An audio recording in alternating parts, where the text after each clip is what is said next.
ಹುಬ್ಬಳ್ಳಿ ಧಾರವಾಡ ಅವಳಿ ನಗರಗಳ ನಡುವೆ ವಿದ್ಯುತ್ ಚಾಲಿತ ಕ್ಷಿಪ್ರ ಸಾರಿಗೆ ಯೋಜನೆ ಜಾರಿ ಕುರಿತು ಮುಖ್ಯಮಂತ್ರಿ ಸಿದ್ದರಾಮಯ್ಯ ಅವರ ಅಧ್ಯಕ್ಷತೆಯಲ್ಲಿ ಮುಖ್ಯಮಂತ್ರಿಗಳ ಅಧಿಕೃತ ನಿವಾಸ ಕಾವೇರಿಯಲ್ಲಿ ಸಭೆ ನಡೆಸಿ ಸಾಧಕ ಬಾಧಕಗಳ ಕುರಿತು ಚರ್ಚಿಸಲಾಯಿತು.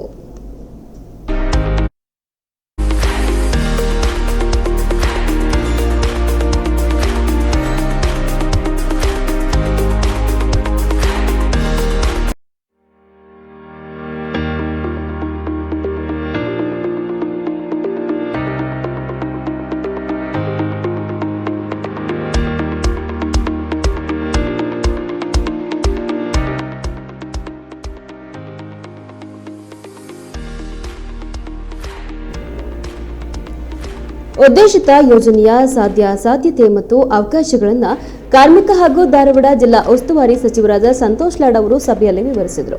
ಈ ವೇಳೆ ವಿದ್ಯುತ್ ಚಾಲಿತ ಕ್ಷಿಪ್ರ ಸಾರಿಗೆ ಯೋಜನೆ ಎಲೆಕ್ಟ್ರಿಕ್ ರ್ಯಾಪಿಡ್ ಟ್ರಾನ್ಸಿಟ್ ಆರಂಭಿಸುವ ಕುರಿತು HESSAG, ಏರ್ ಇಂಡಿಯಾ ಹಾಗೂ SSBAG ಕಂಪನಿಗಳೊಂದಿಗೆ ಒಪ್ಪಂದಕ್ಕೆ ಸಹಿ ಹಾಕಲಾಯಿತು.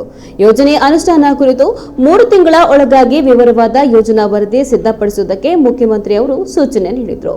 ಇದು ಸಂಪೂರ್ಣ ವಿದ್ಯುತ್ ಚಾಲಿತ ವ್ಯವಸ್ಥೆಯಾಗಿದ್ದು ನಗರದಲ್ಲಿ ಎತ್ತರಿಸಿದ ರಸ್ತೆ ಹಾಗೂ ಇತರೆಡೆ ನೆಲದ ಮೇಲೆ ಸಂಚರಿಸಲಿದೆ. ಇದರಲ್ಲಿ 250 ಜನರು ಒಮ್ಮೆಗೆ ಪ್ರಯಾಣಿಸಬಹುದಾಗಿದೆ. ಕಳೆದ 1 ವರ್ಷದಿಂದ ಯೋಜನೆ ಕಾರ್ಯಸಾಧ್ಯತೆ ಬಗ್ಗೆ ಅಧ್ಯಯನ ನಡೆಸಲಾಗಿದೆ. ಇನ್ನು ಮೆಟ್ರೋ ಮಾದರಿಯ ಈ ಸಂಚಾರ ವ್ಯವಸ್ಥೆ ಯುರೋಪಿನ ಹಲವು ರಾಷ್ಟ್ರಗಳಲ್ಲಿ ಯಶಸ್ವಿಯಾಗಿ ನಡೀತಾ ಇದೆ ಎಂದು ಕಂಪನಿಗಳ ಪ್ರತಿನಿಧಿಗಳು ಮಾಹಿತಿಯನ್ನ ನೀಡಿದರು.